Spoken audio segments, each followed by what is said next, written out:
بسم اللہ الرحمن الرحیم۔ اس لیے کہ تمام بن علقمہ کی طرف سے تباکن تیر اندازی کے باعث جب دشمن کی اگلی صفیں برباد ہو کر رہ گئیں اور پچھلی صفیں سنبھل رہی تھی، اس لمحہ پشت کی جانب سے یوسف بن بخت اپنے حصے کے لشکر کے ساتھ نمودار ہوا، بڑی تیزی سے آگے بڑھا اور دشمن کے پڑاؤ میں داخل ہوا۔ پڑاؤ کے اندر جو حفاظتی لشکر تھا اس پر وہ حملہ آور ہوا۔ پلک چپکتے میں یوسف بن بخت نے پڑاؤ کے اندر دشمن کا جو حفاظتی لشکر تھا اسے موت کے گھاٹ اتار دیا۔ ساتھ ہی اپنے لشکر کا ایک حصہ اس نے پہلے سے مختص کر دیا تھا، اسے اپنے کام پر لگا دیا تھا۔ اتنی دیر تک دشمن بھی دیکھ چکا تھا کہ مسلمانوں کے ایک اور لشکر نے ان کی پشت سے نمودار ہو کر ان کے پڑاؤ پر حملہ کر دیا، تب آگے بڑھنا وہ بھول گئے۔ بڑے بدحواس ہو کر وہ پلٹے۔ ان کا پلٹنا تھا کہ ایک اور مصیبت ان پر ٹوٹ پڑی، اس لیے کہ پشت کی جانب سے تمام بن علقمہ بھی حرکت میں آیا اور وہ بھی لگاتار اپنے لشکر کے ساتھ تیر برساتا ہوا ان کے پیچھے لگ گیا تھا۔ اس طرح اس نے تعاقب کرتے ہوئے رولینڈ اور ترویلا کی پچھلی صفوں کو نقصان پہنچاتے ہوئے ان کا خاتمہ شروع کر دیا تھا۔ رولینڈ اور ترویلا جب اپنے لشکر کے ساتھ اپنے پڑاؤ کے قریب پہنچے، تب یوسف بن بخت اپنے لشکر کے ساتھ پڑاؤ سے نکلا اور سامنے کی طرف سے وہ ان کے لشکر پر ٹوٹ پڑا تھا۔ یوسف بن بخت کا یہ حملہ اس قدر جان لیوا تھا کہ رولینڈ کے آگے بڑھتے ہوئے قدم یکدم رک گئے تھے، اس لیے کہ اپنے پہلے ہی حملے میں یوسف بن بخت نے ان کی اگلی صفوں کو کنگال کر رکھ دیا تھا۔ عین اسی لمحے رولینڈ اور ترویلا کے لشکر کی پشت کی طرف سے ایک اور تبدیلی رونما ہوئی۔ تمام بن علقمہ اپنے لشکر کے ساتھ پشت کی جانب سے ان پر ٹوٹ پڑا تھا۔ یہ دو طرفہ حملے کو ناکام بنانے کے لیے رولینڈ اور ترویلا نے اپنی طرف سے بہت کوشش کی کہ وہ دونوں طرف کے حملوں کو ناکام بنا کر مسلمانوں کو پسپا ہونے پر مجبور کریں، لیکن ان کی کوئی کوشش، کوئی جتن کامیاب نہیں ہو رہا تھا۔ اس لیے کہ اب مسلمانوں نے دشمن کی اگلی صفوں کو پامال کرنے کے بعد انہوں نے دشمن کے وسطی حصے کی طرف بارودی اور ہواؤں کی طرح بڑھنا شروع کر دیا تھا۔ وقت کی آنکھ نے دیکھا کہ ترویلا اور رولینڈ کے لشکر کی حالت بڑی تیزی سے خراب ہونا شروع ہو گئی تھی۔ اس جنگ کے نتیجے میں ترویلا اور رولینڈ دونوں کو بدترین شکست ہوئی اور وہ ایک اشارہ دیتے ہوئے اپنے لشکر کو بچا کر مغرب کی طرف بھاگنے میں کامیاب ہو گیا۔ کچھ دور تک یوسف بن بخت اور تمام بن علقمہ نے ان کا تعاقب کر کے ان کے لشکر کی تعداد مزید کم کی اور پھر وہ میدان جنگ میں لوٹ آئے تھے۔ اب یوسف بن بخت اور تمام بن علقمہ نے سب سے پہلا کام یہ کیا کہ دشمن کے جس قدر بوڑھے مرد اور بوڑھی عورتیں تھیں ان سب کو آزاد کر دیا۔ جس قدر دشمن کی جوان عورتیں تھیں انہیں گرفتار کر لیا گیا، دشمن کے پڑاؤ کو سمیٹ لیا گیا۔ اس جنگ میں یوسف بن بخت اور تمام بن علقمہ کے ہاتھ لا تعداد اشیاء کے علاوہ اسلحے کے ڈھیر لگے۔ ساری چیزوں کو سمیٹتے ہوئے درے کی طرف بڑھے۔ جس درے سے اس میدان میں تمام بن علقمہ داخل ہوا تھا وہاں سب سے پہلے اپنا پڑاؤ قائم کیا گیا۔ لشکر کی جو عورتیں تھیں ان کو ساتھ لیا۔ بعد میں جس درے سے اس میدان میں تمام بن علقمہ آیا تھا اسی درے سے یوسف بن بخت اور تمام بن علقمہ اپنے سارے لشکر اور دشمن کی قیدی عورتوں کو لے کر دوبارہ اس جگہ سے انہوں نے اپنی پوزیشن کی ابتدا کر دی تھی۔ وہاں پہلے کی طرح پھر انہوں نے ایک شہر آباد کر کے پڑاؤ کر لیا تھا، اس لیے کہ جہاں ترویلا اور رولینڈ نے پڑاؤ کر رکھا تھا وہ غیر محفوظ تھی۔ اس کے ارد گرد درے تھے جن کے ذریعے اندر داخل ہوا جا سکتا تھا۔ جہاں یوسف بن بخت اور تمام بن علقمہ نے پڑاؤ کیا تھا وہ جگہ محفوظ تھی، اس لیے کہ بائیں اور شمال کی طرف کھلے میدان تھے۔ اگر کوئی حملہ آور ان میدانوں میں داخل ہوتا تو اسے دیکھا جا سکتا تھا اور اس کا سدباب کیا جا سکتا تھا، جبکہ جنوب کی سمت دریا تھا، اسے عبور کرنا کوئی آسان کام نہ تھا۔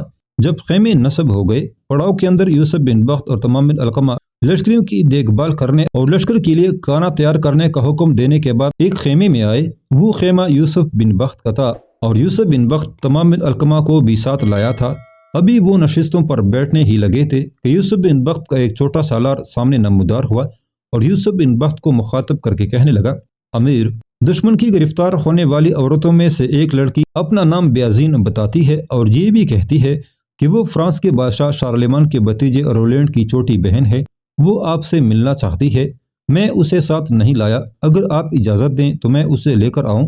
یوسف بن بخت نے تعجب سے کندھے اچکائے، پھر سوالیہ انداز میں تمام بن علقمہ کی طرف دیکھا۔ اس پر ابن علقمہ کہنے لگا، امیر، مل لیں، دیکھیں کیا کہتی ہے۔ یوسف بن بخت نے چھوٹے سالار کو دیکھا اور کہنے لگا، جاؤ لے آؤ اسے۔ وہ سالار پلٹ گیا۔ تھوڑی دیر بعد وہ ایک لڑکی کو لے کر خیمے میں داخل ہوا۔ وہ دبلی پتلی انتہا درجے کی خوبصورت، پرجمال اور پرکشش لڑکی تھی۔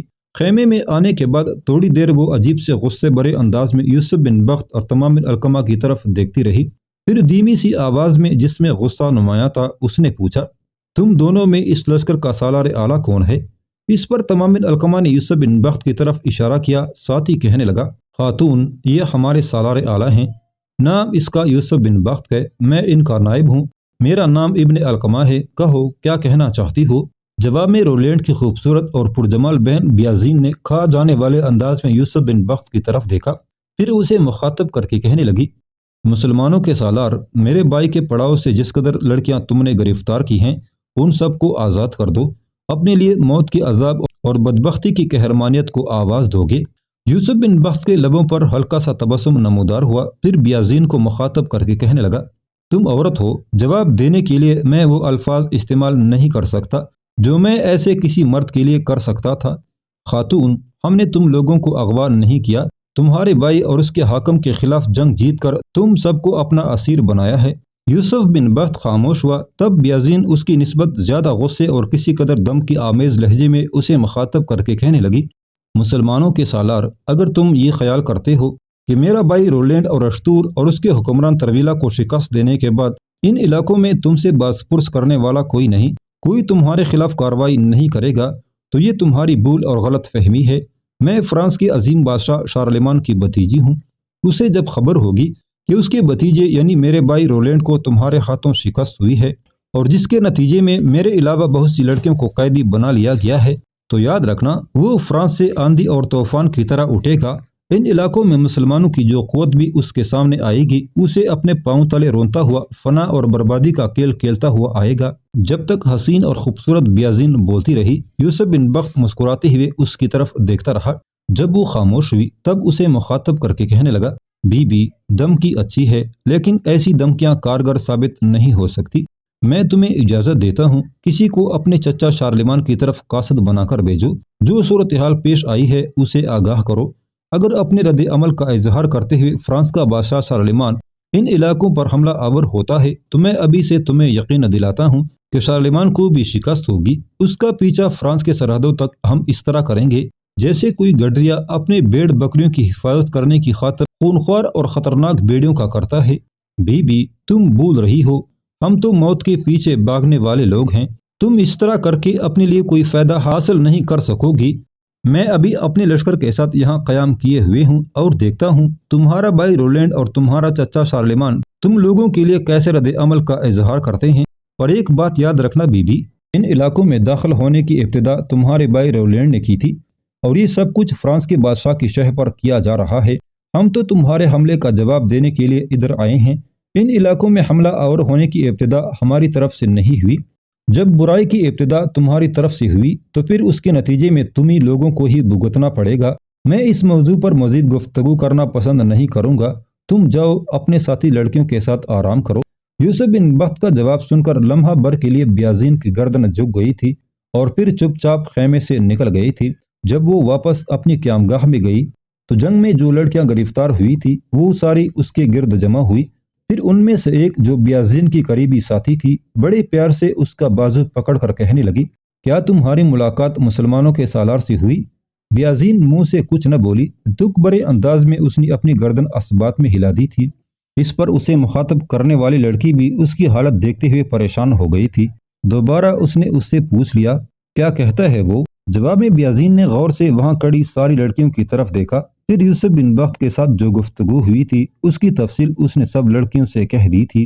اس قیدی لڑکی جس نے بیازین کا بازو پکڑ کر اس سے گفتگو کا آغاز کیا تھا کچھ دیر خاموش رہی، پھر دکھ بھرے انداز میں بیازین کو مخاطب کر کے کہنے لگی، بیازین اس موضوع پر گفتگو کرنے کے لیے تم غیر مناسب وقت پر مسلمانوں کے سالار کے پاس گئی، تمہاری غیر موجودگی کے بعد کچھ مسلمان عورتوں کے ذریعے ہمارے پاس ایک خبر پہنچی ہے جس کی بنا پر ہم نے پہلے ہی امید رکھی تھی کہ مسلمانوں کا سالار ہمیں رہا نہیں کرے گا۔ بیازین نے بڑے غور سے اس کی طرف دیکھا، پھر پوچھا، میری غیر موجودگی میں کیسی خبر تمہارے پاس پہنچی ہے؟ اس لڑکی نے بیازین کی طرف دیکھتے ہوئے کہنا شروع کیا، تمہارے جانے کے بعد ہماری لڑکیوں میں سے ایک کا رابطہ مسلمانوں کی عورتوں میں سے کچھ کے ساتھ ہوا، اس لیے کہ وہ بھوک محسوس کر رہی تھی، اسے کھانے کے لیے کچھ چیز چاہیے تھی، لہٰذا وہ لشکر میں شامل مسلمان عورتوں کے پاس گئی اور ان مسلمان عورتوں کی مہربانی کے انہوں نے کھانے پینے کی ہر اشیاء اس لڑکی کے حوالے کر دی، وہ سب اٹھا کر ہمارے پاس لے آئی ہے۔ ان مسلمان لڑکیوں سے ہماری لڑکی کو یہ پتہ چلا کہ اس سے پہلے جو جنگ ہوئی تھی ان میں مسلمانوں کے سالار نے اس جنگ میں ہمیں بدترین شکست دی تھی، تو اس شکست کے بعد مسلمانوں کے سالار نے پیش قدمی کی تھی۔ اس پیش قدمی کے دوران وہ اپنے لشکر کے ساتھ ایک درے میں سے گزرا تھا۔ اس درے کے دونوں جانب تمہارے بھائی رولینڈ نے اپنے مسلح جوان بٹھا رکھے تھے۔ گات میں بیٹھے ہمارے مسلح جوان مسلمانوں کے لشکر کے پشتی حصے پر حملہ آور ہوئے۔ اس میں زیادہ تر عورتیں اور سامان رسد تھا، لہٰذا ہمارے لشکری گات سے نکل کر مسلمانوں کے لشکر پر حملہ آور ہوئے۔ ان کے ہاتھوں مسلمانوں کی انگنت عورتیں ماری گئیں۔ مرنے والی ان عورتوں میں سالار اور نائب سالار دونوں کی بیویاں بھی شامل تھیں۔ اس لڑکی کی اس انکشاف پر بیازین بڑی متاثر دکھائی دے رہی تھی۔ کچھ دیر تک سوچتی رہی، پھر کہنے لگی، ہاں یہ تو بڑی افسوسناک خبر ہے۔ ان حالات میں تو مسلمانوں کا سالار کسی صورت میں ہمیں واپس جانے کی اجازت نہیں دے گا۔ بہرحال آؤ انتظار کرتے ہیں اور دیکھتے ہیں کہ حالات کس طرف کروٹ لیتے ہیں۔ ان الفاظ پر ساری قیدی لڑکیاں اداس اور افسردہ ہو گئی تھی۔ بیازین نے ان لڑکیوں کی حالت دیکھتے ہوئے کچھ سوچا، پھر انہیں تسلی دینے اور ان کا حوصلہ بڑھانے کے لیے کہہ رہی تھی، فکرمند ہونے کی ضرورت نہیں، میں مسلمانوں کے سالار سے مل کر آ رہی ہوں۔ اس کی گفتگو سے میں نے اندازہ لگایا ہے کہ وہ ایک رحم دل، نرم مزاج اور اچھے انسان ہے۔ میں تمہیں یقین دلاتی ہوں کہ وہ ہمیں قتل نہیں کرائے گا۔ کیا ہمارے پاس یہی بڑی نعمت نہیں کہ ہماری جانیں، ہماری آبرو محفوظ ہے؟ جس طرح ہم اسیر ہوئی تھی، اسی طرح مسلمان لڑکیاں ہماری قوم کے ہاتھوں گرفتار ہوتی تو اب تک وہ آبرو کھو چکی ہوتی۔ ہم خوش قسمت ہیں کہ ہماری آبرو اور جانیں یہاں محفوظ ہیں۔ اگر یہ لوگ ہمیں اپنے مرکزی شہر قرطبہ لے گئے تو وہاں جا کر تم لوگ مناسب مردوں سے شادیاں کر لو گی، اس طرح تمہارا مستقبل محفوظ ہو جائے گا۔ بیازین کی اس گفتگو سے ساری لڑکیاں کسی حد تک مطمئن ہو گئی تھی۔ پھر سب وہاں بیٹھ کر دوسرے موضوعات پر گفتگو کرنے لگی تھیں۔ دولاب، جوسیماریا، ربیکا اور سیمسون اپنی حویلی کے دیوان خانے میں بیٹھے کسی موضوع پر گفتگو کر رہے تھے کہ حویلی میں بدر داخل ہوا۔ وہ سیدھا دیوان خانے کی طرف گیا۔ سب نے دیکھا وہ انتہائی اداس، پریشان اور فکرمند تھا۔ بال اس کے بکھرے ہوئے تھے، چہرے سے اداسیاں ٹپک رہی تھی، آنکھوں میں افسوسناک حادثات جنم لے رہے تھے۔ اسے اس حالت میں دیکھتے ہوئے ربیکا لرز اور کانپ گئی تھی۔ بدر دیوان خانے میں داخل ہوا، ایک نشست پر اس طرح بیٹھ گیا گویا وہ گر گیا ہو۔ اس کی اس حالت کو غور سے دیکھتے ہوئے ربیکا اپنی جگہ سے اٹھی، بدر کے قریب آ کر بیٹھی اور ہمدردی میں ڈوبی میٹھی آواز سے اسے مخاطب کیا، کیا بات ہے؟ آپ اس قدر پریشان اور فکرمند کیوں ہیں؟ کیا کوئی بری خبر ہے یا کسی محاذ پر ہمارے لشکر کو نقصان اٹھانا پڑا ہے؟ بدر بیچارہ خاموش رہا، گردن اس کی جھکی رہی، زمین کی طرف دیکھتا رہا۔ لگتا تھا وہ دکھ اور غم سے پٹ پڑے گا۔ اس کی حالت ربیکا کے لیے ناقابل برداشت تھی۔ اپنا ہاتھ اس کے شانے پر رکھا، اسے سیدھا کیا، پھر فکرمندی میں اسے مخاطب کیا، آپ بولتے کیوں نہیں؟ کچھ تو بتائیں، آخر کیا ہوا ہے؟ آپ کیوں ہمیں پریشان کرنا چاہتے ہیں؟ بدر نے ایک لمبا سانس لیا، پہلے ایک سرسری نگاہ باری باری اس نے دولاب، جوسیماریا اور ربیکا پر ڈالی، پھر انتہائی دکھ بھرے انداز میں کہنے لگا، میں ایک انتہائی بری خبر لے کر آیا ہوں، نشار جنگ میں کام آ گئی ہے۔